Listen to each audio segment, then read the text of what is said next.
अस्सलाम वालेकुम दोस्तों। सऊदी अरेबिया में हरूब का जो मसला था, समझ लें कि अब वो ताहयात हमेशा के लिए खत्म हो चुका है। और हरूब का शायद मसला जो लोगों को कई सालों से हुआ करता था, अब इंशाल्लाह दोबारा नहीं होगा। हमने पहले भी इसके ऊपर एक वीडियो बनाई है, लेकिन उसमें बहुत सारे लोगों के सवालात थे, शायद वो सही तरह से समझ नहीं पाए, इसलिए हम ये दोबारा वीडियो बना रहे हैं और उसकी कुछ तशरीह भी है, उनके सवालों के जवाब भी हम दे रहे हैं।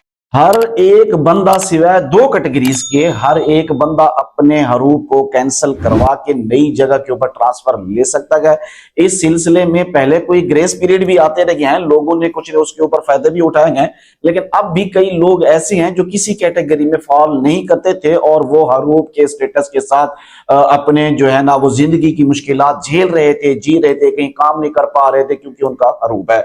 तो दोस्तों सुन लें कि अब हर तरह के हरूब वाले सिर्फ एक शर्त होगी, हर तरह के हरूब वाले अपने स्टेटस दुरुस्त करवा सकते हैं और ये जो कीवा प्रोग्राम है इसकी वेबसाइट के जरिए आप ये जरूर कर पाएंगे।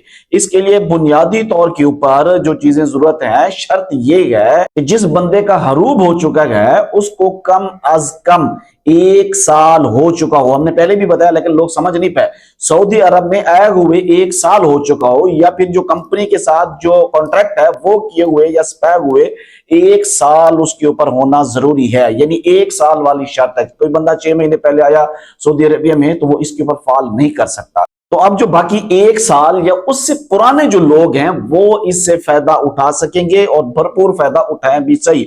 और जो अभी आए हैं अगर उनका कोई मसला मसाइल चल रहा है तो वो भी इंशाल्लाह इंतजार करें। जब उनका अगर 1 साल पूरा होगा तो इंशाल्लाह उनके सिलसिले में भी कोई ना कोई अच्छी और सहूलियात भी इंशाल्लाह आ सकती है। Saudi ministry of human resources ने इसको कीवा प्रोग्राम के तहत वो लोग इससे फायदा उठा सकेंगे जिनका कंपनी ने उनको निकाल दिया या उनको लेटर दे दिया कि हम आपको निकाल रहे हैं, और 60 दिन गुजर जाने के बाद उनका स्टेटस हरूब का हो गया, वो इससे फायदा उठा सकते हैं। ऐसे लोग जिनका कोई कंपनी के साथ कोई मुआहदा खत्म हुआ है, डेडलाइन उन्होंने दे रखी थी और आगे कहीं कुछ नहीं हो सका, उनका मुआहदा कहीं नहीं हो सका, कहीं जॉब नहीं मिल सकी, कोई कफील नहीं मिल सका, उनके लिए जो टाइम था और उसका हरूब हो गया, तो ये भी अपना स्टेटस दुरुस्त करवा सकते हैं। ऐसे लोग जिनके पुराने हरूब हो चुके हैं वो भी इसी तरह से यानी कीवा से जाके वो किसी नए कफील और स्पॉन्सर पे अपने आप को ट्रांसफर कर सकते हैं। ये बहुत ही एक आसान सा मरहला है, लेकिन इसमें सिर्फ एक तो 1 साल वाली शर्त उन्होंने ऐड कर दी है, और दूसरा ये कि वो लोग जिनका खरूज निहाई लगा और फिर खरूज निहाई लगने के बाद उनके स्पॉन्सर ने उनका हरूब लगा दिया, तो वो लोग इससे फायदा नहीं उठा पाएंगे। क्योंकि ये एक सवाल उठता है ना कि उसने आखिर क्यों हरूब दे दिया इस मौके के ऊपर जब उसने खरूज निहाई पहले लगा दिया था। तो इसको तो जहरी बात है, कफील से मिलके या फिर अपने स्टेटस दुरुस्त करवाने के बाद ही आप कुछ कर पाएंगे। इसके अलावा जो बताया गया जिसको मतलूब किया होगा यानी कफील की जानिब से, वो भी इससे फायदा नहीं उठा सकेगा, क्योंकि अगर उसका भी ये स्टेटस खत्म कर दिया जाए तो फिर जो हक कफील का है वो नहीं बाकी रहेगा। और अगर उसने मतलूब किया है तो क्यों किया है, क्या वजह है, कोई चोरी की है, कोई पैसे खा गया है, या अगर किसी को शक है कि उसने कफील ने झूठा जो है ना केस कर रखा है, तो वो मोहलत का इंतजार ना करे, वो अदालत में फेस करे अगर वो करना चाहता है। तो अगर खुदा ना खास्ता वो तरहील के जरिए पकड़ जाने के बाद भी अगर उसको सफर करना पड़ा तो उसको मतलूब का सामना करना पड़ेगा।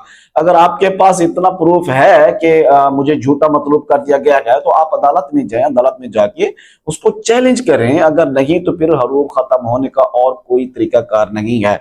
सऊदी अरेबिया में रहने वाले तमाम परदेसी भाइयों तक ये वीडियो पहुंचाइए कि सऊदी अरेबिया में हरूब को खत्म करना अब ये तकरीबन ये जो कानून है ना, जब तक कोई नया कानून नहीं आता ना यही इंप्लीमेंट रहेगा। 18 सितंबर से ये नाफिज हुआ था, अभी इसकी तशरीहात और इसकी वजाहतें आ चुकी हैं। तमाम लोग इससे फायदा उठा सकते हैं और इसकी जो फीस के हवाले से है, जो फीस इकामा फीस होगी या जो आपकी फीस बनेगी वो आपको फीस जरूर पे करना होगी। फीस पे करने के बाद आप अपना कफाला करवा के लीगली सऊदी अरेबिया के अंदर रह सकते हैं। दुआ करते हैं अल्लाह तबारक व तआला तमाम परदेसियों को अपनी हिफ्ज़ व अमान में रखे। मुझे दीजिए इजाजत, अल्लाह हाफिज।